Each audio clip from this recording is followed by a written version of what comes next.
Reddy Congress party ఎమ్మెల్యేల మంత్రుల జీతాలు కడియబోతున్నట్టు.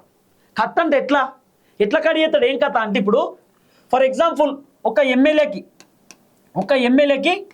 ఒక్క మంత్రికి ముఖ్యమంత్రికి వీళ్ళకి జీతాలు ఎంత ఉంటాయి అనేది ఫస్ట్ మీరు తెలుసుకోవాలి. ఎమ్మెల్యేకు దాదాపు 2,50,000 నుండి 2,50,000 నుండి 3 లక్షల రూపాయలు ఉంటుందట ఎమ్మెల్యేకు జీతం మినిమం.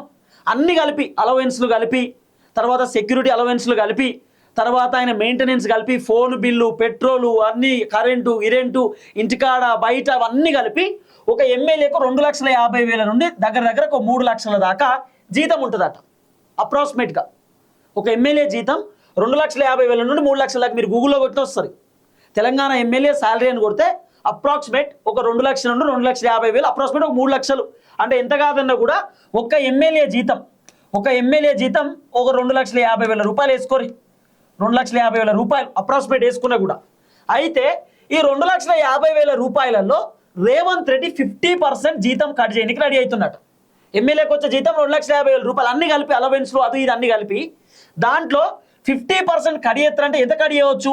దాదాపు ఒక 1,20,000 కట్ చేయవచ్చు. చేస్తే 1,20,000 రూపాయలు ఎమ్మెల్యే కట్ చేస్తాడు. మరి 1,20,000 రూపాయలు రేవంత్ రెడ్డి ఒక ఎమ్మెల్యేని కట్ చేస్తే మరి ఎవరెవరికి వస్తుంది? ప్రభుత్వ అధికారులు అంటే ఇద్దరు ఉంటారు. ఇప్పుడు ఇద్దరు ప్రభుత్వ అధికారులకు 50,000 రూపాయల జీతం ఒక ఆయనకు, ఇంకొక ఆయనకి 50,000 రూపాయల జీతం ఉందనుకో, ఈ 1,00,000 రూపాయలు ఇద్దరికే సరిపోతాయి కదా.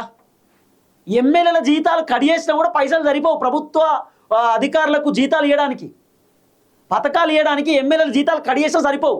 కానీ రేవంత్ రెడ్డి ఎమ్మెల్యేల జీతాలు కట్ చేసి మరి ప్రభుత్వ ఉద్యోగులకు జీతాలు ఇస్తాం, ఎమ్మెల్యేల జీతాలు కట్ చేసి మరి రైతు బంధు ఇస్తాం, ఎమ్మెల్యేల జీతాలు కట్ చేసి మరి అవసరం అనుకుంటే పెన్షన్లు ఇస్తాం అనేటటువంటి మాట ఎందుకు చెప్తున్నాడు? దీని వెనకాల ఏం మతలబు ఉన్నది, ఏం కథ అనేది కూడా పిన్ టు పిన్ నేను చెప్తా క్లియర్గా మీకు లాస్ట్ వరకు. ఎమ్మెల్యేల జీతాలు ఒకవేళ కడి అయితే 2,50,000 రూపాయలు ఎమ్మెల్యేలకు జీతాలు వచ్చినాయి అనుకో, దాంట్లోకి వెళ్ళి ఒక 1,20,000 రూపాయలు కడి చేసుకుంటాడేమో అప్రాక్సిమేట్. ఒక 1,25,000 రూపాయలు అనుకోరి అటు ఇటు, ఒక 1,25,000 రూపాయలు కడి చేసుకుంటాడేమో. కడి చేస్తే 50% అంటే 1,25,000 రూపాయలు ఎంతమందికి సరిపోతాయి? ముగ్గురు సరిపోతాయి ప్రభుత్వ ఉద్యోగులకు. ఒకవేళ 40,000 రూపాయలు 40,000 రూపాయలు 30,000 రూపాయలు 30,000 రూపాయలు జీతం ఉంటే ఒక ముగ్గురు నలుగురికి అనుకోరి మ్యాక్సిమం. అది కూడా చిన్న ఉద్యోగులకు, గవర్నమెంట్ టీచర్లకు లేకపోతే ఇంకా పై ఆఫీసర్లకు సరిపోవు. సో ఈ విధంగా రేవంత్ రెడ్డి ప్రభుత్వ ఉద్యోగులకు జీతాలు ఇవ్వాలంటే ఎమ్మెల్యేల జీతాలు కట్టు.